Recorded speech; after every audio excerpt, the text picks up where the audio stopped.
All right, electric stayed on. I told you electric wouldn't go off twice in a row. What were the odds of that?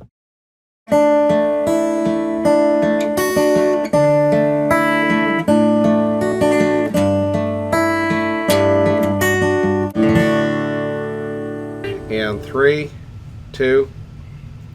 This is the What's Neat podcast for September 9th, 2017. I'm your host, Ken Patterson, the host of the What's Neat monthly show at Model Railroad Hobbyist Magazine. And tonight I've got Chris Palomarez, a new guest, Larry Horn, our favorite, Daniel Coombs, and of course, Dirk Reynolds with us this evening. And I'm going to take the easy way out and right away hand it off to Chris. But first, I do want to say that we've got our first sponsor for the What's Neat, the big show that we run at Model Railroad Hobbyist Magazine every month. I'd like to thank the folks at Caboose, that wonderful hobby shop in Denver, Colorado. They've agreed to sponsor the show, and I want to thank them very much, and that will start in October. Now, Chris, it's all yours. Well, we just got back from Twain Hobbies. We were doing an in-store visit with some of our customers and some of our fellow modelers, and we actually, this is a great testimonial for the podcast, we were actually approached by Bill Cowan, and he drove, I believe, 4 hours out to a family event, and he didn't even realize that there was something going on at Mark Twain until he saw our podcast, and he saw that we, you know, at the mention at the end of the video about train shows and something that you do, and I do too. But it was great. He came up to us. Oh yeah, I saw you on the podcast, and it was great to meet you in person, and it was a lot of fun. So thank you, Bill, for coming up to us. Really appreciate that. Thank you for watching, especially, and thank you everybody for watching, and just letting everybody know the show that you like to tune into. I'm amazed at how many people came up to us at the hobby shop and said that they watched the show. They shook my hand and they told me that we're doing a good job on the podcast and on the What's Neat 45-minute show at Model Railroad Hobbyist. Dirk, you were at a train show today. Tell me you didn't get any feedback. I got hit twice. I was doing my shopping like I normally do. Went over, and the guy says, "You're with Ken Patterson, right?" I said, "Yes." And what was your first name? You know, and it's Dirk. And yeah, you guys are great. You do a great job on this. I just love watching this, and so that was cool. That was neat. And there were one other guy approached me, and he said, "Well, how do you get on What's Neat?" And I said, "How do you get on What's Neat?" Well, you knock on my back door at 3 o'clock in the morning, and I will open it and put a microphone in your face. Well, if you bring models. You got to have something, okay? Yeah. Just everybody's welcome. Whatever. Everybody's welcome. Yeah. So. Everybody's welcome to the back door. As my friend used to say, who was a drummer in my band, don't let it go to your head. Yes, yes. No, we always got to figure out ways to improve the podcast. It doesn't go to my head. So, you know, we appreciate the constructive criticism as well as the things that we're doing right. Thank you guys again. What'll happen is eventually you'll try to go to a train show and look at something, and you'll go 3 feet, and you'll have 15 minutes, and you go 3 more feet, you got 15 minutes, and you're not going to make it 10 feet through the show. Yeah. That's why but it's not bad. It's not a bad thing. It's just what comes with the job. Right. Well, before we go any further, I just want to point out something. I was going through the Model Railroad Hobbyist forum here, and there was a thread about improving old Atlas Code 100 turnouts. The intent was to improve them so that they would be more compatible and more reliable for Code 88 wheels, something that a lot of manufacturers are starting to just equip on their freight cars, and I don't know about locomotives as much, but definitely freight cars. And I think it's kind of been an active topic, how to make reliable track work for Code 88 wheels. And you're talking P88, right? Is that what we're talking about? Yeah. 88 thousandths of a depth flanges. Right. It's the tire tread on the wheels is about 88 thousandths. Now, a lot of companies are making those wheels right now, right? Right. And didn't Intermountain start that? I want to say 15 years ago? There was multiple companies that are kind of doing What happened on that? Let me tell you the story on that. That's the beauty of the podcast, is we can talk about the rest of the story. I had Frank Angstead in the backyard hitting some golf balls into the Mississippi River one night, and we were discussing, and Dave Davis was here, and he was getting the full presentation on prototype flanges and depth. And at the time, I did an article in Mainline Modeler on Wheels. Why couldn't wheels be a Model 2? Right. Exemplifying the fact that the P88 was one way to go with the smaller flanges. And so what Frank did, the next thing I know is he sent us a bag of wheels and he said, put these wheels on some freight cars, take them to 2 different club layouts in your area and see what happens, if they'll run or not. And they ran great. And the next thing I know, they were making wheel sets. Yeah. Yeah. And this was 15 years ago. I remember when Athearn Genesis, before I even was part of the company, I was, just a foamer and a fan of, just having more prototypical equipment, and Athearn Genesis wheels at the time when Eddie Ryan was running. I love Eddie Ryan. He really worth pushed his for weight it. in gold. And there were a number of freight cars equipped with the Code 88 wheels straight out of the box on that, for better or for worse. Some people, the mileage would still vary, just because rail does wear a little bit as you run it. Sometimes that just doesn't. It isn't as apparent with NMRA standard wheels, but when you start tightening the tolerances with it, some of the things start showing up that were unexpected. So going back to this real quick, I just want to mention that my suggestion was you might consider hand laying as an alternative, and my post was a case for hand laying. Instead of taking something, tearing it down, and then rebuilding it, there may be a situation where it just makes more sense to just start building. You're talking about one of these? Yeah, from a jig from good old Oak Hill Model Works. From Jeff Otto. Jeff Otto. He really provides a great foundation. This gives you a good foundation, like you just said. Yeah. Because not only can you build the turnout in the jig, but the jig is designed to center all the detail parts. So Right. all the plates, they're designed to fit in it. It's actually a great way to build pre-fab hand-laid track, as opposed to building hand-laid track where you glue it down and you build it as you go along. Right. So it's actually a great concept, I think. I really like it. Yeah. Oak Hill Model Railroad Track Supply. Jeff Otto, in fact, sponsors this podcast. We need to mention that just because it's a fact, and he makes a great product. Right. And I love these things. I want to get this one gold, plated in gold. I think it would be so pretty to hang on the wall. And his website's ohrtracksupply.com. And if you're going on to the video, you're going to be seeing that. Isn't this a beautiful right website? Yeah, this is beautiful. Jeff spent a lot of money having this website built, and it's very, very nice. Interactive. now. Right. And I like that cover shot. It's pretty. Yep. I need to get one of those decals on the cabinets down here, because every one of the sponsors for the show and every one of the sponsors for the main show, both shows, different price structures, but sponsors get to have their logos up on the cabinets, Right. so that when we're filming and doing shots in the shop, you'll have that extra, and it'll make the cabinets look nice. So if you're considering Code 88 track, you might want to consider Jeff Otto's product. It'll make it a lot easier than trying to start from a prefab turnout and modifying it to work. You'll just hit it from the ground, hit the ground running, let's say. Mm-hmm. So, next topic I got for you guys. What's your perspective with HO scale brass in this day and age?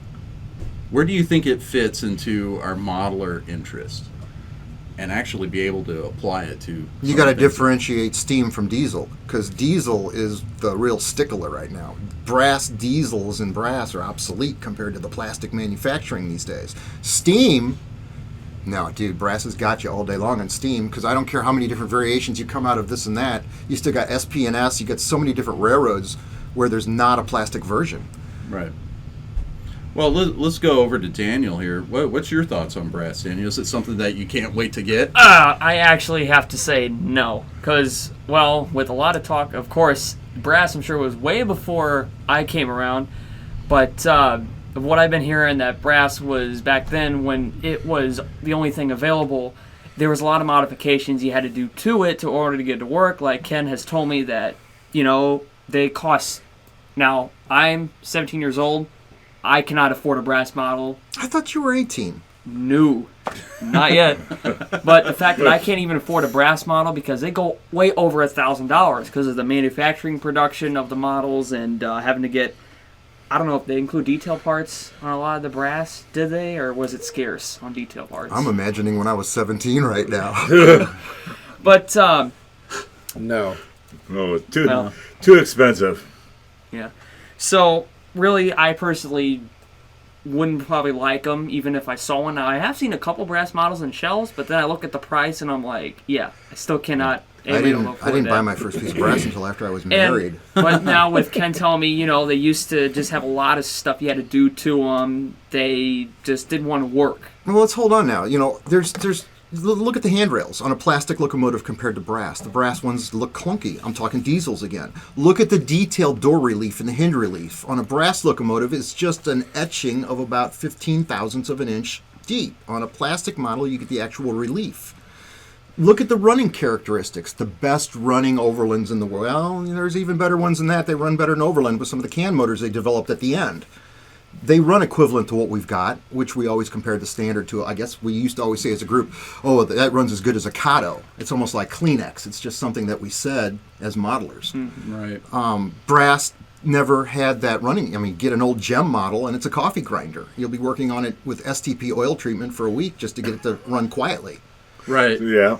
Well, back in the 90s, brass was considered the apex predator as far as underframes are concerned, so much so that Overland developed diesel underframes for like rail power shells and things like that. And, there's still demand for it. So where does that sort of fall as far as operation characteristics moving forward? Because I know guys are repowering some plastic models with brass. Do you think it could go the other way around too? Do you think if plastic was superior, if there was a way to put that drive onto a brass, that would it hold up? That would be a good question. That is my question. I mean, what's your thoughts on that, Dirk? Are we going back to put a Chevy or put a Ford body on a Chevy drive? I don't see the point. Would you Is that what we're talking would about? you repower an Athearn engine right now? Why would you go to the effort, and especially one with sound in it? I mean, remember, brass didn't even have sound in it when we were collecting brass 20 years ago. Yeah. 30 grand worth of brass up on the cabinets down here just because I was collecting it as an investment, I thought. It was for me because I got out of it at the right time. Okay. I got out of it right when the first plastic Lifelikes came out, when Lifelike was owned by Lifelike. Correct. And those, my God, the handwriting was on the wall with regards to what was coming due to the computer technology. That blew the River Ross E8s away. Right. As soon as that Pro 2000 E8 hit, and it was heavy, it was beautiful, it would pull 100 cars by itself. Well, that was the end of Model Power quit making E8s. River Rossi quit making E8s because you can't compete with that. It was nothing to spend $300 on a brass engine because after you photographed it, ran it on the layout for the club shows and everything else, after I was finished with it, you could still get your exact value back out of it again. Now, weren't they all painted in road-specific paints, or did you literally have to paint it all yourself? Your mileage may vary. Both. I learned from one of the best painters in the country that painted for Overland models, and that was Jim Napoli. What a magnificent painter. Taught me how to sandblast, taught me how to do everything to get the brass factory paint perfect. That's a segment for the What's Neat show sometime. Jimmy's agreed to do an interview with us, which would be really good because you'll get to see a photograph with 25 Overland engines lined up on the shelf ready for paint. That's intimidating. Jimmy didn't care about it. He just dove right in and did it. Well, what about freight cars in brass? I mean, there are some instances where brass freight cars still really hold up and maybe even exceed some of the plastic. And I'm thinking like gondolas because of the interior detail, especially on like some of the stamping and all that, where you might have relief on the inside as well as the outside. Gondolas, flat cars, and things where you might want to have that extra weight of the flat car to track a little bit better. So maybe it's more of a simple thing to say, okay, well, the trucks on that thing left something to be desired because sometimes they would short out when you're going around a tighter radius curve. But if it's just something as simple as like changing out like trucks and couplers, I mean, right. I think there's a manufacturer, I think a CMX or whatever, they make these little HO scale brass track cleaning cars. Which I don't know if, that's put to tank car to put the fluid in. But that'd probably be the only kind of brass car that I would probably buy to this day. But I mean, it's over not over, but it's like $120 for the car. I mean, they've also got HO and O-scale track clean cars, but to think also with the weight to put pressure on the tracks as it's riding along so it can pick up all the loose dirt off your rails. Right. Here's a Pecos River brass gondola. You can compare that with the very best of plastic gondolas that have the interior relief, and this still looks thinner. And if you look at it, this is a model that Dave Davis did. I had it on eBay and couldn't sell it, so I'm going to keep it. But he replaced the wheels with Athearn wheels. Right. And he replaced the ends with Pia or the Pacific Fastmail extended coupler boxes, correct. So, I mean, here's a brass model that's lost its value because it's been modified, but to a modeler, it's what we want. Right. So that brings into the question, at what point are you buying the brass for an investment, and what point do you want to modify it so that you can run it the way you want to? Oh, that goes for diesels too. I'm guilty of it. I have like 2 brass diesels at home, and for me being a teenager growing up, having a brass diesel was kind of a cool thing for me, because that was sort of like, I would watch some of my fellow modelers pull these locomotives out, and I'd be just drooling over them at the time, So it's kind of like a trip down memory road for me, but still, there's some parts on the brass diesel I felt like could have been done a little bit better that I catched myself. So it's unfortunately devalued because I started taking apart some of those details and replacing them. But that's just me. I mean, I have those brass details, so I could solder them back on if I really wanted to. But I think my thing is I would love to get that thing up and running. Maybe pull off the mechanism on there and see what I could do with it. Maybe just replace it with a more contemporary one that has more availability in parts, but it's not something where I plan to have like a whole fleet of brass diesels. I cherry picked the ones that had the most sort of like sentimental meaning to me. So I plan to keep mine, but as a modeler, I could definitely see the writing on the wall if I want to have like a fleet of something that, contemporary locomotives in plastic are just the quickest way to kind of get where I want to be, I used to love brass, man. I know. Yeah. How much? What was your investment in that in the Midwest Valley Modelers? I remember I sold one house, and I went to Bob's Engine House and spent $7,000 one afternoon, and I was too happy to do it because I had all these new photo props to work with and to sandblast and that was 1990s money, wasn't it? Amen. Amen. It was a good time. Yeah. But I'm out of it now. The plastic is just what it is these days. I mean, look at these shelves. I mean, this stuff is beautiful. And, my gosh. Other than that turbine from Shane Wilson, which is probably the only engine I'm going to buy this year, that in brass is $3,700. In plastic, it's $799. Right. That engine will not lose its value tomorrow or next week or next year at that price unless he continues to rerun them. Right. It's better than brass. It's got sound. It's got better fidelity of detail. It tracks better. It runs better. Why would I spend $3,700 on a brass turbine? It makes no economic sense unless I have to have one of everything by Overland because I collect. Well, you're keeping your brass gondola. I couldn't sell it. I'm not going to give it away. I love it. It's too nice of a model. So I guess the real point is maybe these are things that we kind of define for ourselves, where the value is. Absolutely. It's It's not a market-driven value, really, anymore. It's more, what do you want? Yeah. What things does your eye And that's capture? not a bad thing. That's a good thing. It's okay. No. It's okay. And that's what it says. It's okay. I mean, total happiness. What do you want? Yeah. No, when in history have we had such a abundance of choices? It awesome. Used to be brass was the only choice if we wanted it that way without having to scratch build it, so buy the brass model, but now it's, you can buy the brass model, you can do it in plastic, you can scratch build it, you can even do 3D printed portions of it. What do you want to do with it?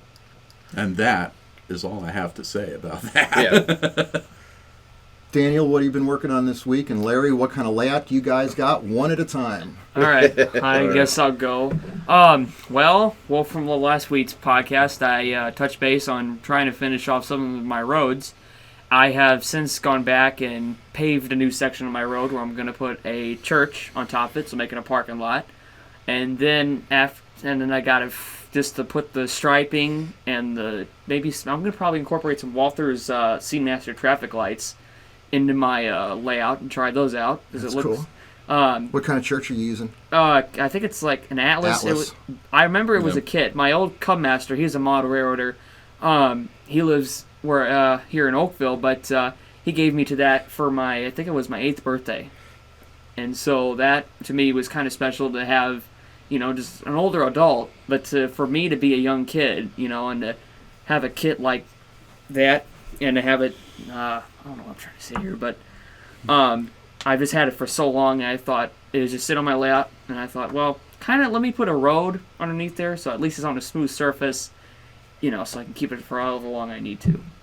I don't know if I should be sitting so close to you because lightning might strike. And I'll tell you why I'm saying that. Daniel here is the 1 millionth visitor. Do you want to tell a story? To the world's greatest hobby show. Yeah. Remember they gave that award out about, 2 years ago? 2 years ago. That was you. Yeah, and we You. we walk in. Lottery ticket. I'm going to go get a lottery ticket. We you walk pick in. the numbers for me. Okay. We walk into the show, and the previous night before, a couple of guys, from Bachman, were over here, and we were hanging out, and then the next day I saw this same guy, I think it was Jack from Bachman. Jack Lynch, you were hanging out here, they were down here, yep. He said, hey, Dino, come over here. And I'm like, okay. So I go over there. And they there. didn't pick you out because they knew you. You just happened to be the number in the line. I was. They were standing there counting people. Yeah. And then I see a banner, spans out, 1 millionth visitor, world's greatest hobby show. I think I got a Ringling Brothers Barnum Bailey G-scale train set that would have retailed $12.50. And just basically won that. 3 cars, engine, and I got a $500 gift certificate to a train ride in Germany, which we didn't use because $500 off. It's still going to be a bit pricey, but it's still in Germany. I know. Well, it would have been a cool experience, but I mean, we just didn't have the time to do it. Yeah. No, here's a train ticket on the moon. You just have to get there first. Hello. Well, thank you, Bachman, for the train set. The folks at Bachman are really nice people. I will absolutely have to say that because I worked for them for 17 years, and I can say that. They're great people. Yep. Well, next up. Larry. You're on the hot seat. Larry's on the hot seat. Okay. I started redoing a layout. I had used standard lumber to build my layout. Now what I did different is I did 1x6s with a 2-inch drop in it, or raised it up to 2 inches. So I did use a 1x6 and raised it up 2 inches to drop 2 inches of foam in it. And I'm building basically a styrofoam so I could do more scenery stuff instead of just plain flat layout. What color foam do you like, the blue stuff or the pink stuff? Both work perfect for me. So they work about the same? Yeah, the white you can't even touch. Okay. Yeah. It's so messy, isn't it? That white stuff? Yeah. The bubbles. It's hard to work with. Well, you move a chair, and then you find that there's still some more white stuff you missed under. Right? Yeah, it's a totally mess. I would stay with the pink or with the blue stuff. Or there's even green stuff out there. And it all works good. And liquid silicone, like Ken always said. Yeah. It sure does work. And the only thing I'm doing kind of wrong right now, I should be painting it, and I'm not doing it yet. So for shrinkage wise. Oh, okay. To seal it. Yeah. Yeah, that's what I always like to do, is just some old brown latex paint. You go up to the hardware store, you get the $5 bucket that's the wrong color. Yeah. But as long as it's some sort of a putrid, pukey brown color, it's exactly what we want. Yeah. Well, because I would say the brown would match with scenery better. Or maybe a real light black, maybe. Yeah. Yeah. So what size is this layout that you're working on, Larry? It's not humongous, but I'm trying to run 2 trains at once. That's what my objective is. So you're doing a double track main line or all the way around? Yeah. Okay. With a small switch yard. So you like running trains? Yeah. And I'm trying to stay within I use Cole 100 instead of 83, which is the standard stuff. More reliable. Right. And then I'm trying to stay in with the 28 Well, the 28 to 30-inch radius. Because I'd like to run the C44s, Dash 8s, and all the newer style engines. Big 6-axle stuff then. Huh? Yeah. Nice. Are you more of a GE or well, I shouldn't say that because you just said Dash 9s, but more GE or EMD? Modern stuff. Just modern stuff? Okay. Yeah. Modern big power? Yeah. Nice. What kind of trains do you like running? I like to run the Atherans, Genesis, and the Cato units, and Protos. Do you like coal trains or do you like tank cars? Yeah, I got a mixture. I got coal, grain cars, Uh-huh. and some freight cars, a mixed load, Okay. And I'm doing 2 series. I'm doing the Building Northern and SF, and I'm doing the UP. Awesome. And I would like to do a little bit of Illinois Central. Classic stuff. I think all you guys' layouts are about the same size. Daniel's layout's the same size as yours, which is the same size as yours. Because yours fits in the same room. They're all about 12 by 5 by 10 within a room close space. enough. Mm-hmm. Which We're is all in one area. manageable. Believe you me, you build this and you're married to it. I mean, it is Yeah. just. It's not like the Garden Railroad. Don't No. get me started on the Garden Railroad. There's nothing worse than scenery that changes all by itself. I mean, can you imagine if these woodland scenics trees down here grew all year and you had to trim them all? That's the Garden Railroad. Be careful, you might get what you want. I'm telling you. Yeah. And, gee whiz. But we had Dirk's layout in one What's Neat 2 years August ago. 2015. August There you go. 2015. I'm waiting for an update. I've been And I busy think we over can there. get out to your house and do an update on it. All I got is the footage of the old thing that you built, which was I've got excellent at the quite time. a bit done. Hey, and then you gotta do me on a segment Yes. Agreed. later on. I know. And, What is he, chopped liver? As soon as I get part of mine done, and I'll let Ken check mine You out. got to get yours together, and then we'll come. There's only Yeah. 9 days in a week. I'm trying to make it 10. Uh, I'm trying. You might get up to 14. That would be a good number. yeah, I've changed that quite a bit too. Since Yeah, looks like you got more scenery doing your layout. I last have time. a lot more scenery and I have a lot more trees. You've been busy then. Yeah, it's in there, and Yeah. Now, have you laid more track? No. no, went back to single line. Really? Yeah, took the double out, went back to single, and went around and did what I needed. But with more trees, I have to spray my room with Raid once in a while because I look in my trees and all of a sudden it's a Stephen King movie going on and Is this you can't gross? find him, but that's what he Oh, left no. behind. So, and then you got to clean that. What are you talking about? Spiderweb. Oh, okay. Ooh. Yeah, those aren't cobwebs. Those are spider webs. So Yep. somebody's in there, and I don't know where he's at, Well, at but least Raid will find him. You know, I don't care how much bug spray you spray in your house, it's going to happen. Every time I pull one of these modules Right. away from the wall, there are these brown recluses behind Yeah. them. And I don't know why. Dude, this place is toxic with bug spray. Yeah. Yeah. All right, guys. I think that should conclude it for. No, here comes one of those This long week. endings, because what else are we going to talk about? We could talk about the GoFundMe account. It's doing very well. We opened up an account this week to put all the proceeds in it. We haven't spent one penny yet, but we are going to purchase some microphones on Monday. So all the money's safe in an account where it's going to be safe. It is not my money. It is your money. It is our money for the show. And I'm treating it like a trust account. I don't touch it. It's not mine. It's only to make the show better. But thank you very much for the folks that contributed to that. At some point, I think these shows will be self-supporting once we get enough sponsors lined up, which is happening relatively fast. I've been working the phones all week this week, which is why we've got a sponsor for the main show this week.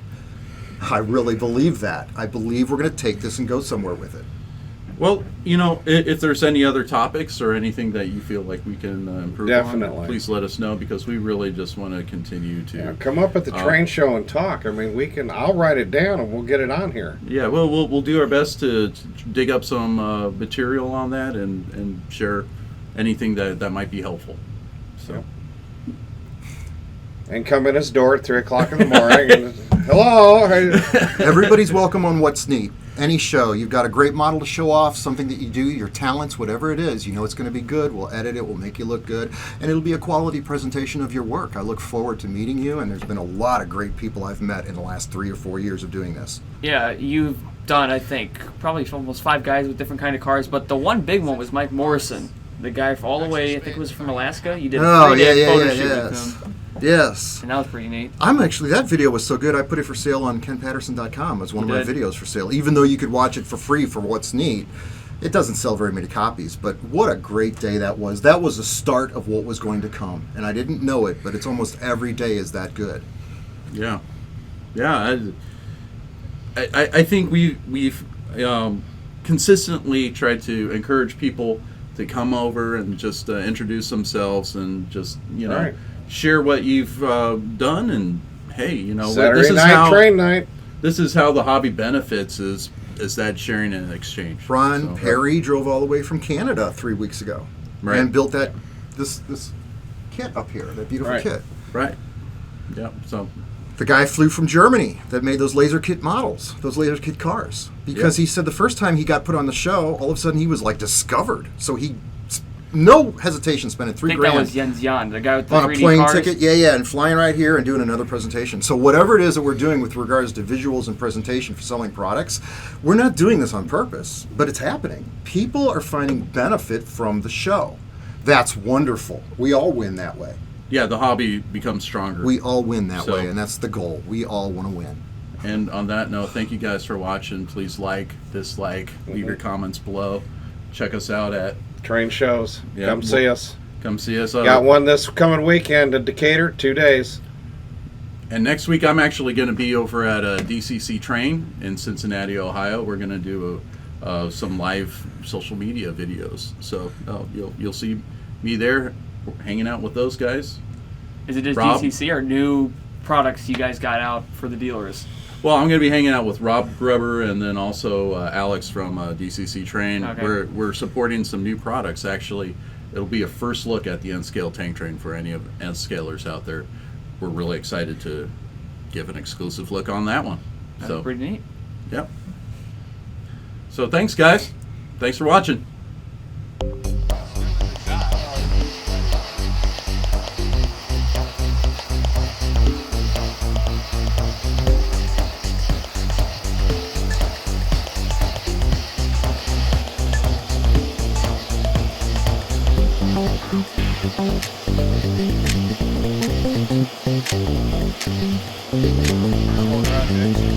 Hey, that's Hollywood. That's perfect. That's like it's gunning it.